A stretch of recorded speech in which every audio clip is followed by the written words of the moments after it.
ভয়াত্মক দৃষ্টিতে জিমিনের দিকে তাকালো। জিমিন অবস্থা অন্যদিকে যাচ্ছে বুঝে সামনে এসে দাঁড়ালো। মুচকি এসে বলল, সেদিন কোচিং থেকে ফেরার সময় দেখি রাস্তায় একটি লোক রক্তাক্ত অবস্থায় পড়ে আছে।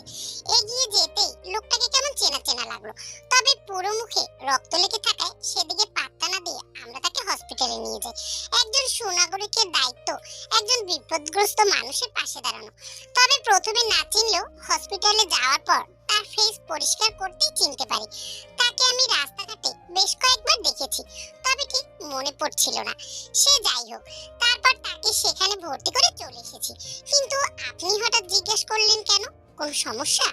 সুগা চুপচাপ মনোযোগ সহকারে জিমিনের কথাগুলো শুনলো। কথা শেষ হতেই সুগা ধীর গলায় বলল, না, তবে অসুস্থ ব্যক্তিকে হসপিটালে নিয়ে গিয়ে তোমরা ভালো কাজই করেছো। তে এবার কথা বলল, কিন্তু ভাইয়া তুমি কি করে জানলে? আমার পেয়ে একটু দরকারে হসপিটালে গিয়েছিল, সেখানে নাকি তোমাদের মতো কাউকে দেখেছে। কাছে পৌঁছাতে পৌঁছাতে নাকি হসপিটাল থেকে বেরিয়ে পড়েছিল, তাই কিছু জিজ্ঞাসা করতে পারেনি। তবে যে কেবিন থেকে বের হয়েছিল সেখানে উকি দিয়ে দেখেছে জাংকুক শুয়ে আছে। আমাকে জানালে ভেবেছিলাম তোকে জিজ্ঞাসা করব, কিন্তু কাজের চাপে হয়ে ওঠেনি। আজকে তোদের দেখে মনে পড়লো।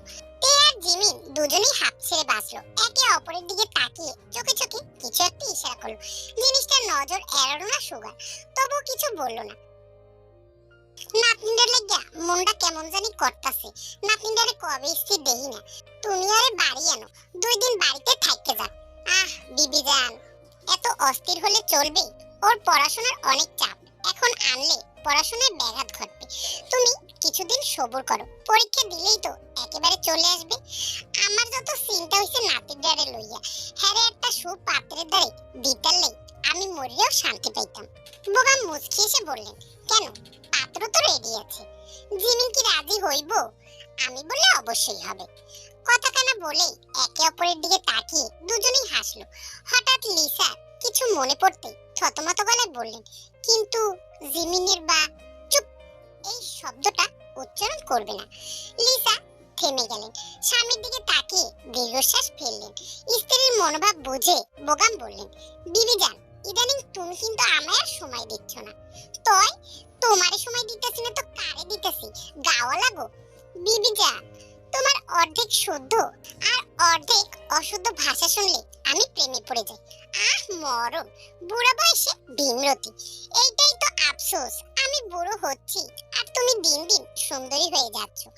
লিসা লজ্জা পেয়ে গেলেন, কিঞ্চিত মাথা নত করে বললেন, ঢং ঢঙের কথা বলবেন না তো। এই বয়সে এসে প্রেম করার শখ যাচ্ছে।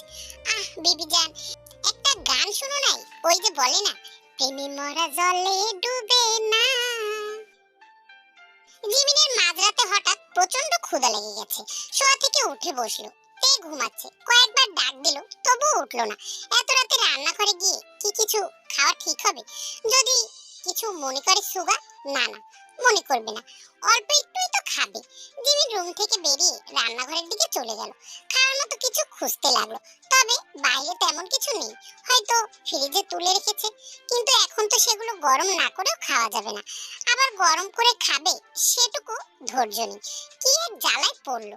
হঠাৎ চোখে গেল বিস্কুট আর চানাচুরের ডিব্বার দিকে।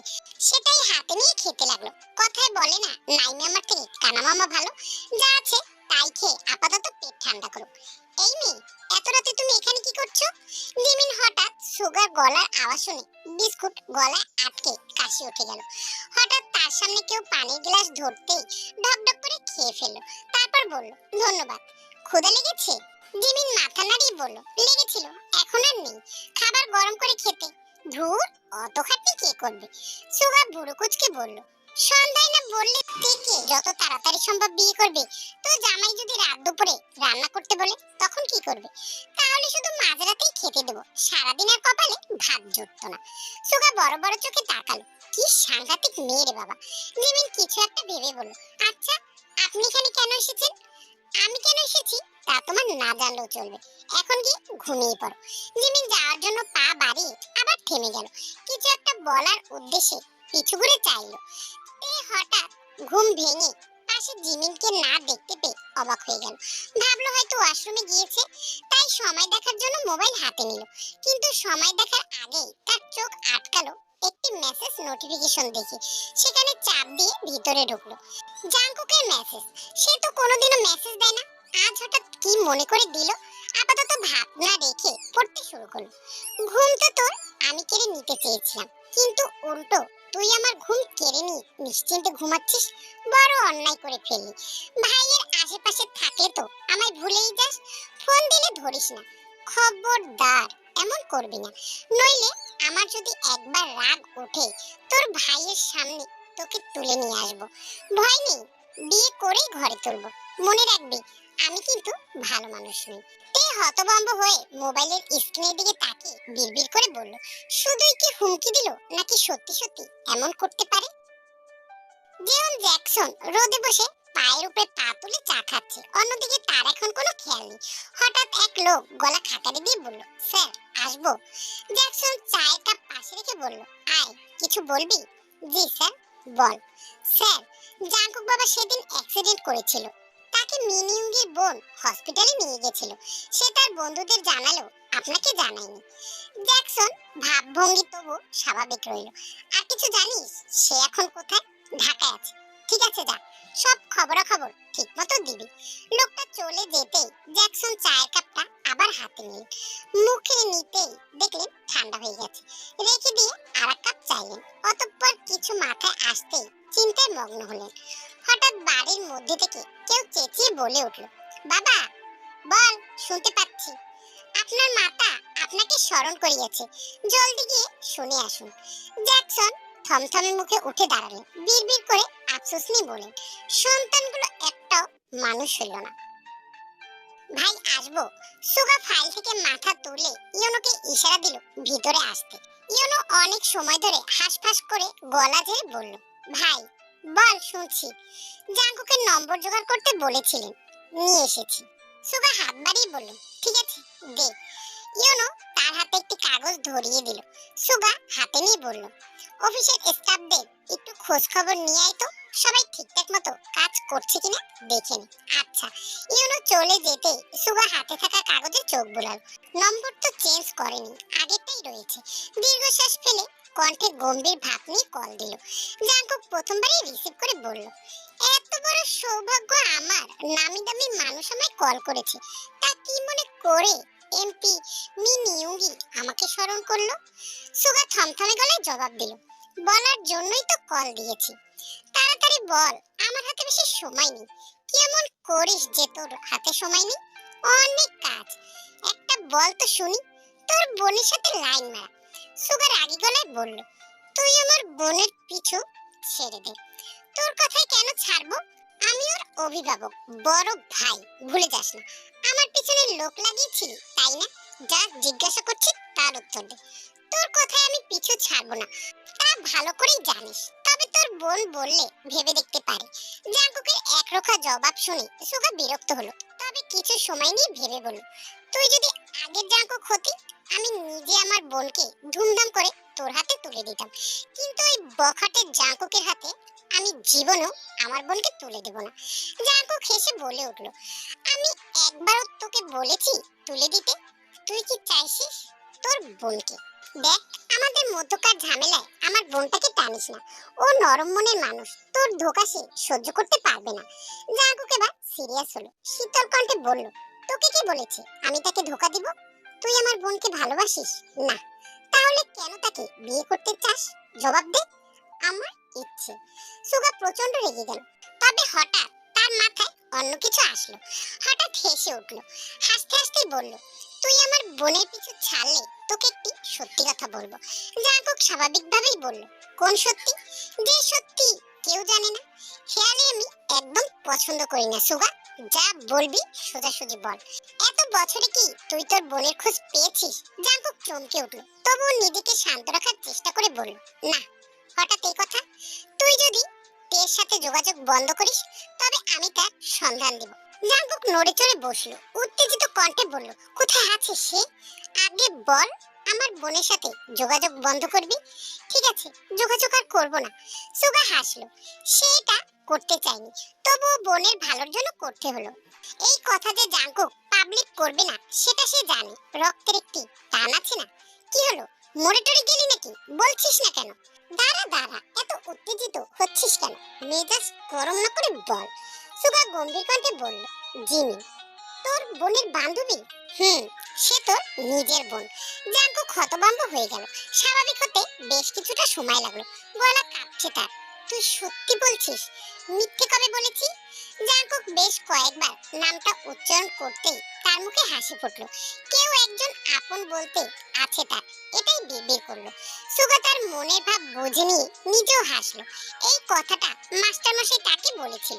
গলা খাকারি দিয়ে বলল, যাই হোক, আজকে থেকে তুই আমার বোনের সাথে যোগাযোগ করবি না, মাথায় থাকবে। জাঙ্কুক এবার স্বাভাবিক হয়ে মুচকি এসে বলল, করব না। তবে সে নিজে থেকে যোগাযোগ করলে আমি তাকে বাধা দিতে পারবো না। সুগা দাঁতে দাঁত চেপে বলল, এটা কিন্তু কথা ছিল না।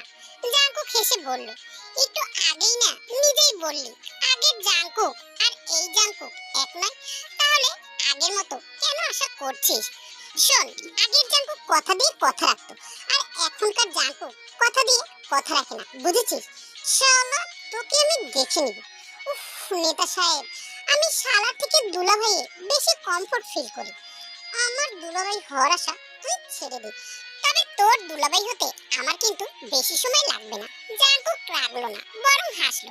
আমার বোনকে কি তোদের মতো পেয়েছিস? ভুলে যাবি না সে জিয়ন জাঙ্কুকের বোন। এত সহজে তার মন জয় করতে তুই পারবি না।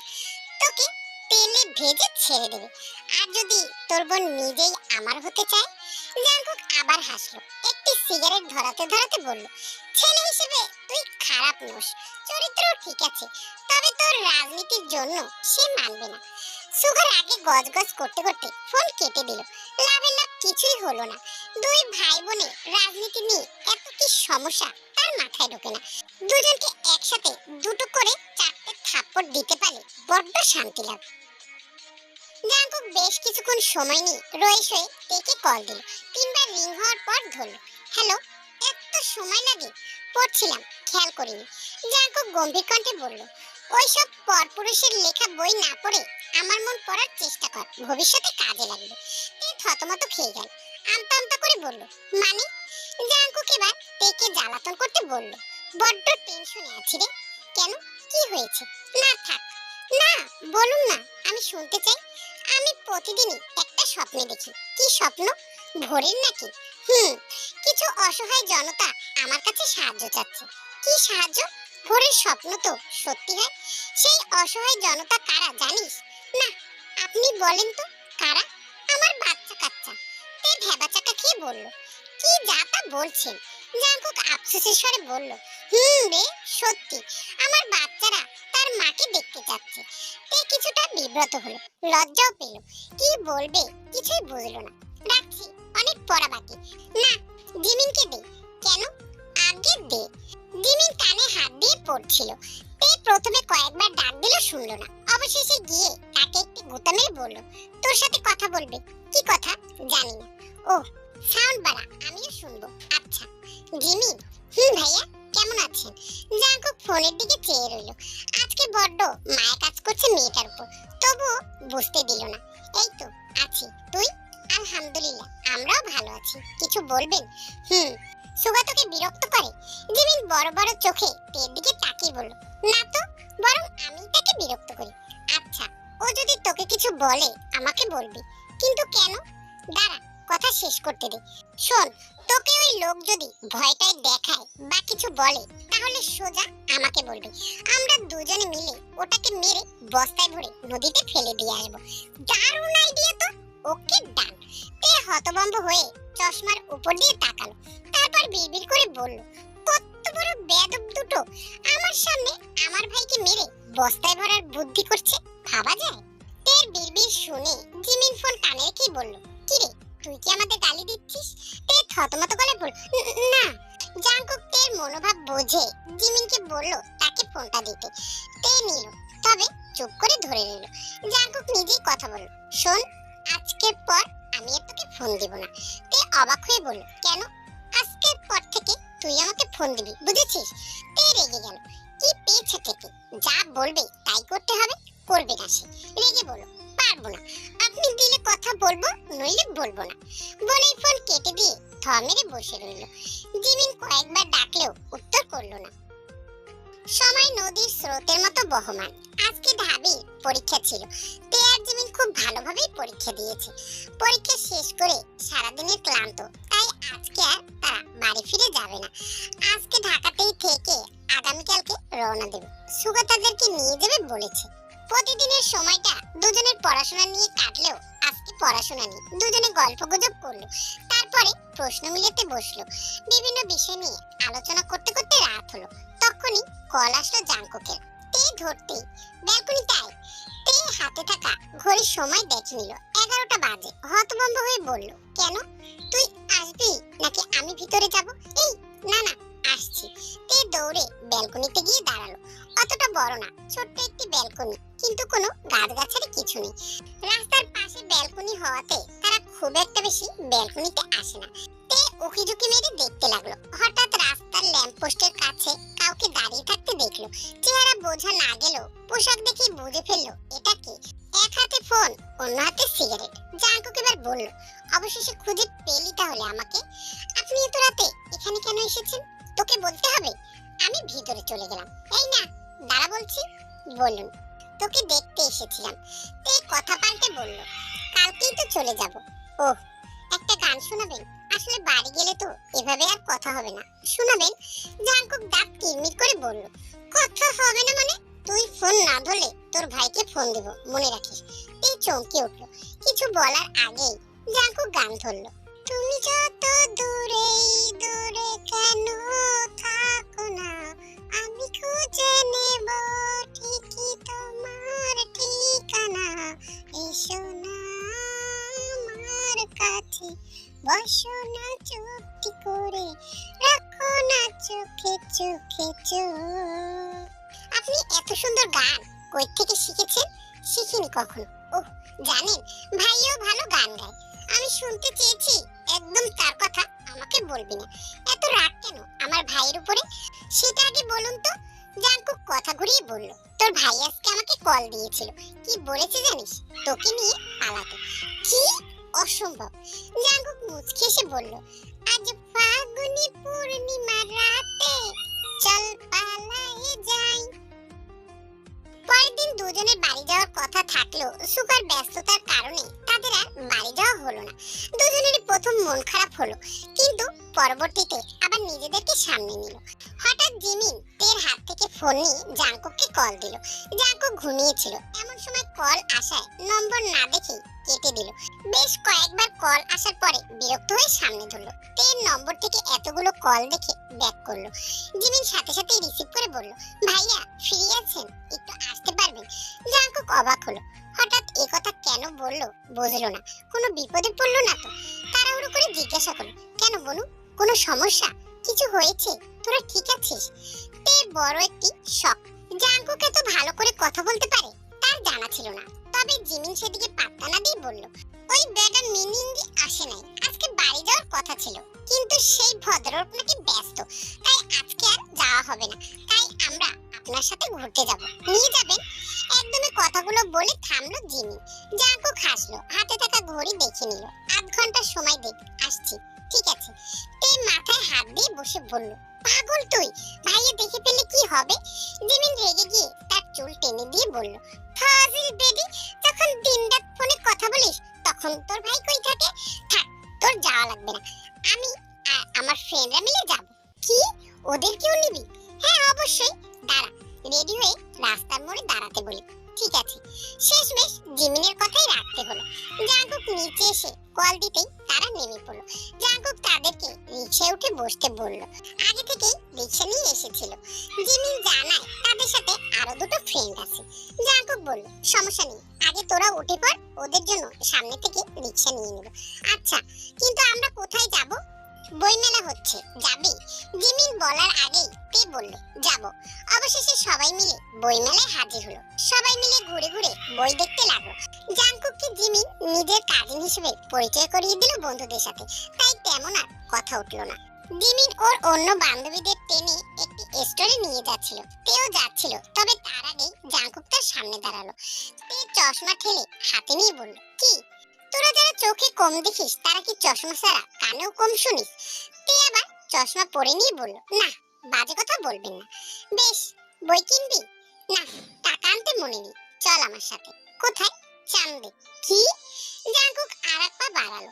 তে দোটানায় পড়ে গেল, কোন দিকে যাবে। জাঙ্কুক বেশ কিছুক্ষণ যাওয়ার পরে যখন দেখলো আরেকজনের হদিস নেই, তখন ডাক দিল, কিরে আসবি নাকি পালকি আনতে হবে? তে বড় বড় করে তাকিয়ে বলল, না না, আসছি। জাঙ্কুক তাকে বলল, পছন্দ মতো বই কিনে নি। তে কিছু না বলে বই দেখতে লাগলো। হুমায়ুন আহমেদের অপেক্ষা বইটা নিয়ে কিছু সময় নাড়াচাড়া করে বলল, এটাই নিব। আচ্ছা, জিমিনের জন্য একটি নেই। তে আরেকটু খুঁজে খুঁজে আরিফ আজাদের বেলা ফুরাবার আগে বইটি নিয়ে বলল, এই দুটোই থাক, শেয়ার করে পড়বো। জিমিনও অন্য স্টল থেকে কিছু বই কিনলো। তারপরে সবাই একসাথে হতে জাঙ্কুক জিজ্ঞাসা করলো, এখন কোথায় যাবি? জিমিন চট করে বলল, আগে কিছু খাবো। জাঙ্কুক তাদের নিয়ে সামনের একটি ফাস্টফুডের দোকানে গিয়ে বসলো। সেখানে যে যার ইচ্ছে মতো খাবার নিল। তে জানালো সে কিছু খাবে না। জাঙ্কুক কিছু সময় ভুরু কুচকে চেয়ে তার পাশে গিয়ে চেয়ার টেনে বসে ফিসফিস করে বলল, কি সমস্যা তোর? এত ভাব দেখাচ্ছিস কেন? থাপ্পড় কত প্রকার জানিস? একটা বাড়তি কথা বললে উদাহরণ সহ দেখিয়ে দেবো। তের প্রচন্ড মন খারাপ হলো, চোখ ঝাপসা হয়ে আসছে। নাক টেনে বলল, আপনি খুব খারাপ। তুই আর তোর ভাই এটা ছাড়া অন্য কোনো শব্দ জানিস না? তে চুপ করে রইল। জাঙ্কুক তার দিকে তাকিয়ে গম্ভীর কণ্ঠে বলল, শোন, আমি তোর রাগের কারণ হলেও রাগ ভাঙানোর উপায় আমার জানা নেই, তাই অযথা রাগ করে সময় নষ্ট করিস না। আমার এত ধৈর্য নেই, দেখা যাবে তোর রাগ ভাঙাতে গিয়ে দুটো থাপ্পড় দিয়ে বসে আছি, তখন ভালো লাগবে। বেশ অনেকটা সময় সবাই ঘোরাঘুরি করে যে যার গন্তব্যে চলে গেল। পরের দিন সুগা সময় মতোই তেদের নিতে চলে এসেছে। তে আর জিমিন আগে থেকে সবকিছু গোছগাছ করে রেখেছে বলে তাদের বেরোতে বেশি সময় লাগেনি। অবশেষে কোনো ঝামেলা ছাড়াই তারা সবাই বাড়ি পৌঁছে গেল। বাড়িতে এসেছে বেশ কিছুদিন হয়েছে। আজকে তেদের রেজাল্ট দিয়েছে। দুজনেই খুব ভালো রেজাল্ট করেছে। চান্সও পেয়ে গেছে ঢাবিতে। তে আর জিমিন একজন আরেকজনকে কল করে কংগ্রাচুলেশন জানাচ্ছিল। তখনই তে বলল, জিমিন আয় না, আজকে আমাদের বাড়িতে দুজনে মিলে সেলিব্রেশন করব। জিমিনও রাজি হয়ে গেল। তারপর বিকেলে তেদের বাড়িতে আসতে দুজনে মিলে অনেক গল্পগুজব করলো। জিন তের রুমে এসে তে আর জিমিনের সাথে অনেকক্ষণ গল্পগুজব করে মিষ্টি খাওয়ালো। মিষ্টি খেতে খেতে তারা অনেক কথা বলার মাঝে জিন বলে উঠল, এই মিষ্টি কিন্তু ডাবল খুশির মিষ্টি। কেন মামুনি, কিসের মিষ্টি? আরে আমাদের সুগার বিয়ে ঠিক করলাম এই তো কিছুদিন আগে, তাই একসাথে পাশ আর বিয়ের মিষ্টি তোকে খাওয়ালাম। ছেলেটা তো বিয়ে করবে না বলে মুখে ফেনা তুলেছিল, অবশেষে রাজি হয়েছে। তাই আর বেশি দেরি করলাম না, তাড়াতাড়ি দিন তারিখ ঠিক করে নিলাম। জিনের মুখে কথাটি শুনে জিমিনের বুকটা ধক করে উঠল। কেন জানি আপনা আপনি চোখে পানি জমা হলো। কিন্তু কেন হলো? ও তো ওই খাটাস ধলা বিলেকে পছন্দ করে না, তাহলে তার বিয়ের কথা শুনে ওর এত কষ্ট হচ্ছে কেন? জিমিন কিছু বলছে না। মিষ্টিটা খেয়ে পানি খেয়ে তের দিকে তাকিয়ে বলল, তে আজকে আমি উঠি। এত তাড়াতাড়ি চলে যাবি? হ্যাঁ রে, সন্ধ্যা হওয়ার আগেই বাসায় ফিরতে হবে। তেদের বাড়ি থেকে বের হয়ে বড় রাস্তায় আসতে জিমিন প্রচন্ড কান্না শুরু করলো। তে জিমিনকে বারবার জিজ্ঞাসা করলেও জিমিন কিছুই বলল না। তে জিমিনকে শান্ত করার জন্য জড়িয়ে ধরলো। জিমিন এবার আরো জোরে কেঁদে ফেললো। নাক টানতে টানতে অস্পষ্টভাবে বলল, আমি জানি না, তবে আমার কান্না পাচ্ছে, খুব কষ্ট হচ্ছে। জিমিন হঠাৎ তেকে ছেড়ে দিয়ে আমি এখন যাই বলে সামনের দিকে হাঁটা দিল। পিছন ফিরে দেখলো না। জাঙ্কুক দূর থেকে সবকিছুই দেখলো। জিমিন একটা রিকশা ডাক দিয়ে উঠে বসতে জাঙ্কুক নিজেও গিয়ে উঠ। জিমিন অবাক হয়ে বলল, ভাইয়া আপনি? জাঙ্কুক একটি টিস্যুর প্যাকেট এগিয়ে ধরিয়ে দিয়ে বলল, কি হয়েছে? জিমিন নাক টানতে টানতে বলল, ওই খাটাস লোকের বিয়ে। জাঙ্কুক বুঝলো কার কথা বলছে, তাই জিজ্ঞেস করলো, তাতে তুই কাঁদছিস কেন? জানি না। জাঙ্কুক লম্বা একটি শ্বাস নিল। বড্ড মায়া কাজ করছে। বোনটার মাথায় হাত দিলে কিসে রাগ করবে? মন বলল করবে না, দেখ। আগে কখনো ভাবনা চিন্তা করে কিছু করতো না, কিন্তু আজ এই বোনটাকে সে কত খুঁজেছে, শুধু একটিবার দেখার আশায় অবশেষে খুঁজে পেল। তবু কত বাধা, মুখে বলতে পারলো না আমি তোর ভাই রে জিমিন। বাহিরের শক্ত খোলসটা বেরিয়ে আসতে চাইলো, চোখ কাঁপছে বারবার। বুক চিরে কিছু দীর্ঘশ্বাস বের হলো, চোখ থেকে পানি পড়ার আগেই নিজেকে স্বাভাবিক করে নিল। বোনের মনোভাব বুঝতে সময় লাগলো। মাথার উপরে হাত রেখে বলল, কাঁদিস না জিমিন, তুই বললে আমি শুধু ওই মিনি ইউরিকে নয়, ইলন মাস্ককেও তুলে আনতে পারি। জিমিন থমকে গেল, অবাক চোখে জাঙ্কুকের দিকে তাকালো। একটু পরে মাথা নাড়িয়ে বলল, না, আমার কাউকে লাগবে না। জাঙ্কুক মুচকি এসে জিমিনের হাতে কাগজ দিয়ে বলল, আমার নাম্বার আছে, লাগলে আমাকে কল দিস, এনে দেব, আর কাঁদিস না। বলেই চলন্ত রিক্সা থেকে নেমে গেল। জিমিন তাকিয়ে রইল। কেন জানি না আজকে জাঙ্কুকের কথা শুনে বড্ড আপন লাগছিল। তবে এখন নিজেকে স্বাভাবিক করা দরকার, নইলে দাদাজান হাজারো প্রশ্ন করবে। মাথা থেকে এমপি মশাই নামটা বাদ দেওয়ার চেষ্টা চালালো। জাঙ্কুক একটি দোকানে ঢুকে সিগারেট নিল। দোকানদারকে বলল, এ মাসে কত টাকার সিগারেট খেয়েছি হিসাব করে জেওন জ্যাকসনের থেকে নিয়ে আসবি। দোকানদার মাথা নাড়িয়ে বলল, আচ্ছা ভাই। জাঙ্কুক একটি বেঞ্চ টেনে নিয়ে গিয়ে বসলো। মুখে সিগারেট নিয়ে টি শার্টের হাতা গুটিয়ে পকেট থেকে ফোন বের করলো। তে রুমে বসে জিমিনের কথা ভাবছিল, বারবার চেক করছিল কয়টা বাজে। তাদের বাড়ি থেকে জিমিনদের বাড়ি যেতে সময় লাগে 20 মিনিট। আরেকবার ফোন হাতে নিতেই জাঙ্কুকের কল আসলো। কল ধরতেই জাঙ্কুক বাস খেয়ে গলায় বলে উঠলো, তোর ভাইয়ের পাখা গজিয়েছে তাই না? মনে রাখবি, তার পাখা ছাড়তে আমার সময় লাগবে না। তে হকচকিয়ে উঠে বসলো। মানে কাঁদছিল কেন জিমিন? তে আমতা আমতা করে বলল, আসলে আমি জানি না। জাঙ্কুক সাথে সাথে ধমকে উঠলো, জানিস না? কিসের বান্ধবী তুই? হ্যাঁ, তার মন বুঝিস না? দেখুন, এভাবে বলবেন না, আমি ওর মনোভাব বুঝেছি। তাহলে হুদাই ঢং করছিস কেন? তে চুপ করে রইল। জিমিনকে নিয়ে জাঙ্কুক এমন কেন করছে তার মাথায় আসলো না। তার ভাবনার মাঝে আবারও গম্ভীর কণ্ঠে বলল, শোন, তোর ভাইকে ভালো হয়ে যেতে বলবি। ইস রে, আমার ভাইকে ভালো হয়ে যেতে বলছে। শুনুন, আগে নিজে ভালো হন। জাঙ্কুক হাসলো, পায়ের উপরে পা তুলে বসে বলল, তুই জীবনে আসলে বোধহয় ভালো হয়ে যেতে পারে। তে চোখ বন্ধ করে ফেললো। কিছু সময় পর আবার খুলে বলল, আচ্ছা, আপনি কি আমার সাথে একটু ভালো করে কথা বলতে পারেন না? জিমিনের সাথে সেদিন মেলায় কত সুন্দর করে কথা বললেন, আমার সাথে কেন বলেন না? কারণ তুই তোর ভাইয়ের বোন। আর্য, তাহলে কি আমার আপনার বোন হওয়া উচিত ছিল? থাপ্পড় চিনিস কাকে কি বলতে হয় জানিস না? তে অভিমানী সুরে বলল, আমি আর আপনার সাথে কথা বলবো না। যেদিন ভালো করে কথা বলতে পারবে সেদিন কল দিন। জাঙ্কুক টিটকারি মেরে বলল, সে আশায় থাকলে বুড়ি হয়ে যাবে। অসহ্যকর লোক একটা। জাঙ্কুক মুচকি এসে আকাশের দিকে তাকিয়ে বলল, খারাপ প্রেমিকরা কিন্তু ভালো জামাই হয়, বিশ্বাস না হলে বিয়ে করে দেখতে পারিস। তে ভেবাচাকা খেয়ে বলল, আপনি আমার প্রেমিক কবে হলে? আমি কি একবারও বলেছি আমি তোর প্রেমিক? তে রেগে ফোন কেটে দিল। বদ লোক একটা, জীবনেও কথায় পারা যায় না। রেগে বিছানার উপরে ফোন ছুঁড়ে মেরে বলল, তুই জীবনেও বউ পাবি না শয়তান। তখনই পিছন থেকে কেউ বলে উঠল, কোন শয়তান জীবনেও বউ পাবে না? তে চমকে পিছনে ঘুরলো। এই সময় সে সুগাকে আশা করেনি। মনে মনে আফসোস করতে লাগলো কেন সে রুম লক করেনি। এখন কি উত্তর দেবে ভাবতে লাগলো। সো বাটারফ্লাই, গল্পের এই পর্বটি তোমাদের কাছে কেমন লেগেছে অবশ্যই কমেন্টে জানিও। আর গল্পের পরবর্তী পর্বগুলো দ্রুত পাওয়ার জন্য অবশ্যই চ্যানেলটিকে সাবস্ক্রাইব করে লাইক দিয়ে পাশে থেকো। টাটা।